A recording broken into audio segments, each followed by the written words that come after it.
রাজাকার, আলবদর, জঙ্গি ইত্যাকার নেতিবাচক বিশেষণে বিশেষায়িত করে নিজের ফ্যাসিস্ট কাঠামো অক্ষুণ্ণ রেখেছে। এই যে দীর্ঘদিনের ট্যাগিংয়ের সিলসিলা, এই সিলসিলা কি জনগণ কেবলই নীরবে সহ্য করে গেছে? তারা শাসকের অপরায়ণের কৌশলকে বেছে নিল নিজের মুক্তির হাতিয়ার হিসেবে।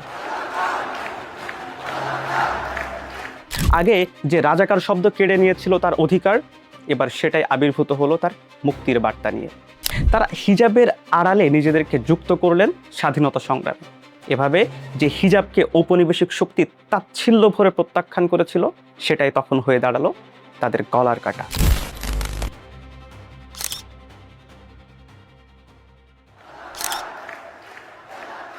জুলাই 2024, ঢাকা বিশ্ববিদ্যালয়। তৎকালীন প্রধানমন্ত্রী ফ্যাসিস্ট হাসিনা একটি সংবাদ সম্মেলনে কোটা আন্দোলনকারী সকল শিক্ষার্থীদেরকে রাজাকার বলে আখ্যায়িত করলেন। যত রাজাকারের বাচ্চারা নাতিপুতি হলো মেধাবী, তাই না? পরিচিত ট্যাগিং। ৭১ পরবর্তী বাংলাদেশে প্রায় অর্ধশত বছর ধরে এই পরিচিত ট্যাগিং আধিপত্যের পক্ষে সবথেকে বেশি সম্মতি উৎপাদন করেছে। যাদের জন্ম দেশ স্বাধীন হওয়ার 2 বা 3 যুগ পর, তাদেরকেও রক্ষা করা যায়নি এই ট্যাগিংয়ের হাত থেকে।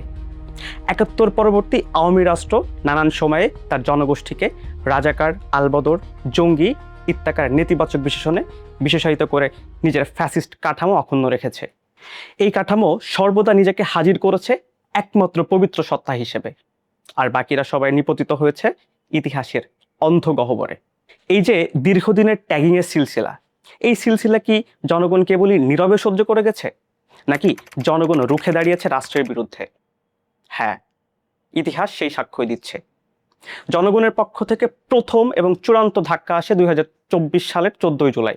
হাসিনা যেদিন আন্দোলনকারীদেরকে রাজাকার বলে অভিহিত করলেন, সেদিন ছাত্র জনতা আর সংকুচিত হয়ে গেল না, বরং তারা শাসকের অপরায়ণের কৌশলকে বেছে নিল নিজের মুক্তির হাতিয়ার হিসেবে।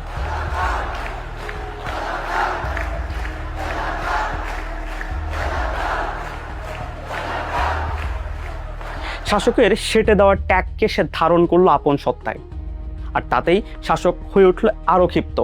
সে ঝাঁপিয়ে পড়ে হত্যা করল প্রায় 1400 নিরস্ত্র মানুষকে। যে রাজাকার নামক অস্ত্র দীর্ঘদিন ধরে শাসক ব্যবহার করেছে মজলুমের বিরুদ্ধে, সেই অস্ত্রই হয়ে উঠল মজলুমের মুক্তির প্রেরণা। যে রাজাকার পরিচয় ব্যবহার করে আওয়ামী সরকার তার নিজের জনগোষ্ঠীকে হত্যার শর্ত তৈরি করলো, দিন শেষে ছাত্র জনতা তা দখল করে নিল। তাদের মুখে উচ্চারিত হলো, তুমি কে আমি কে, রাজাকার রাজাকার। আগে যে রাজাকার শব্দ কেড়ে নিয়েছিল তার অধিকার, এবার সেটাই আবির্ভূত হলো তার মুক্তির বার্তা নিয়ে।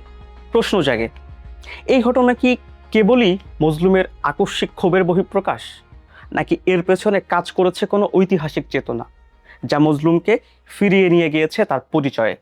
ব্যাপারটা অনুধাবনের জন্য আপনাকে ফিরে যেতে হবে পরাধীন আলজেরিয়ায়। পোস্ট কলোনিয়াল তাত্ত্বিক ফ্রান্স ফানোর সৃষ্টিকর্মের দিকে তাকিয়ে করতে হবে নিবিড় পর্যবেক্ষণ। তাহলেই আমাদের সামনে প্রকাশিত হবে নিজেকে রাজাকার বলার তাৎপর্য। আলজেরিয়ায় তখন ফরাসিদের বিপক্ষে আজাদি লড়াই চলমান। এদিকে ফ্রান্সও তার উপনিবেশ হাতছাড়া করতে চায় না, কিন্তু আলজেরীয়দের সংগ্রামী জীবন ফ্রান্সকে পরাজিত করার জন্য দৃঢ় প্রতিজ্ঞ। ফরাসিরা দেখল, আলজেরিয়াকে সামরিকভাবে পরাস্ত করার পূর্বে দখল করতে হবে তার সংস্কৃতিকে, অর্থাৎ তার জীবনযাপনের স্বতন্ত্র মাত্রাকে আগে নিশ্চিহ্ন করতে হবে। তাই সে প্রথমেই আলজেরীয়দের সংস্কৃতিকে পশ্চাৎপদ হিসেবে চিহ্নিত করলো।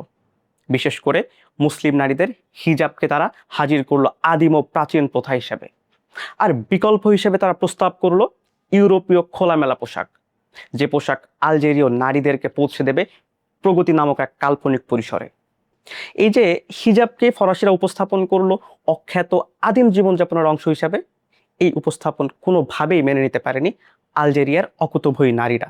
কলোনাইজার ঘোষিত ট্যাবুকে তারা গ্রহণ করলেন নিজেদের মুক্তির হাতিয়ার রূপে।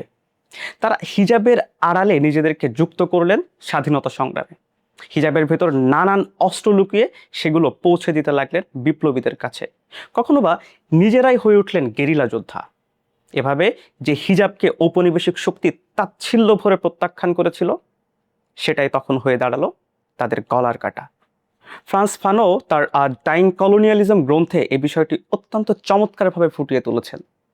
ফানো দেখিয়েছেন, ফরাসিরা পর্দাকে একটি পশ্চাৎপদ প্রথা হিসেবে উপস্থাপন করেছিলেন। তাদের চোখে পর্দা বা হিজাব ছিল আলজেরিয়ার বর্বরতা ও অসভ্যতার প্রতীক। কিন্তু এখানে একটি অদ্ভুত ঘটনা ঘটে।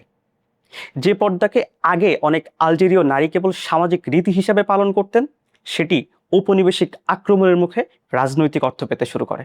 ফানোর ভাষায়, উপনিবেশক বা ক্ষমতাবান যখন কোনো সংস্কৃতি বা প্রতীককে ধ্বংস করতে চান, তখন সেটা প্রায় জাতীয় প্রতিরোধের প্রতীকে পরিণত হয়। ঠিক একই কারণে আলজেরিয়ায় হিজাব আর কেবল ধর্মীয় বা সামাজিক পোশাক হিসাবে আবদ্ধ থাকেনি, এটি হয়ে উঠেছিল বিপ্লবের প্রধান অনুপ্রেরণা। ঠিক অনুরূপ ঘটনারই পুনরাবৃত্তি ঘটেছে বাংলাদেশে 2024 সালের জুলাই অভ্যুত্থানে। আলজেরিয়ার স্বাধীনতার ঠিক 62 বছর পর এদেশের মানুষ ও শাসকের নিক্ষিপ্ত রাজাকার শব্দকে ভয় না পেয়ে উল্টো তা নিজের ভেতরে গেঁথে নিয়েছে। কেবল গেঁথে নিয়েই ক্ষান্ত হয়নি, বীর দর্পে স্লোগানে স্লোগানে মুখরিত করেছে সেই বাণী, তুমি কে আমি কে, রাজাকার রাজাকার। এই রাজাকার কোনো ঐতিহাসিক বর্গ নয়, এটা ছিল আলজেরীয় নারীদের মতো বিপ্লবের হিজাবরূপী হাতিয়ার, ক্ষমতাকে মোকাবেলা করার ভাষা। যে শব্দকে হাসিনা অবৈধ হিসেবে হাজির করে দেশের মানুষকে নিপীড়ন করার সম্মতি আদায় করতে চেয়েছিলেন, সেই শব্দ তার সমস্ত জড়তা হীনমন্যতা কাটিয়ে আবির্ভূত হয়েছিল প্রতিরোধী শক্তিতে। এই শক্তি এতটাই প্রবল ছিল যে 15 বছরের তিলে তিলে গড়ে তোলা ফ্যাসিস্ট সাম্রাজ্যকে তা মুহূর্তেই ভাগিয়ে দিয়েছে কাঁটাতারের ওপারে।